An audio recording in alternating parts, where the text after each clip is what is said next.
આજે આપણે કારેલાનું શાક બનાવવાના છીએ, બિલકુલ પણ રસા વગરનું.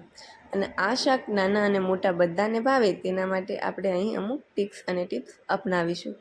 કેમ કે કારેલા છે તે બહુ જ કડવા હોય છે, તો તેને આપણે કડવાશ દૂર કરવા માટે ખૂબ સરસ ટિપ્સ અપનાવીશું, જેનાથી કારેલાની કડવાશ દૂર થઈ જશે. તો આ વિડીયો લાસ્ટ સુધી જરૂર જોજો. તો તેના માટે આપણે કારેલાને પતલી એકદમ સ્લાઇડ્સ આવી રીતે બનાવી લેવાની છે અને તેમાંથી આપણે બધા બી કાઢી લેવાના છે. બધા બીજ નીકળી જાય પછી તેને આપણે કારેલાને એક બાઉલમાં લઈ લેશું અને તેમાં નિમક નાખી અને આપણે તેને 20 મિનિટ માટે રાખવાનું છે. 20 મિનિટ માટે રાખવું તે કમ્પલસરી છે, તેનાથી વધારે રહી તો પણ ચાલશે.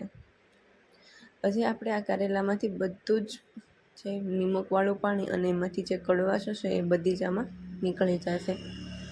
થોડી ઝાઝી કડવાશ રહી જાય તો તેના માટે આપણે કારેલાને આવી રીતે છારણી લઈ અને તેમાં પાણીથી ધોઈ લેવાના છે. સરસ રીતે ધોઈ અને તેમાંથી પાછું પાણી છે એ કાઢી લેવાનું છે.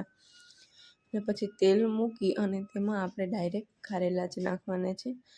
નાખી તેના વઘાર માટે ડુંગળી કે મરચાં એવું કંઈ જ નથી નાખવાનું, ડાયરેક્ટ કારેલા જ નાખી દેવાના છે.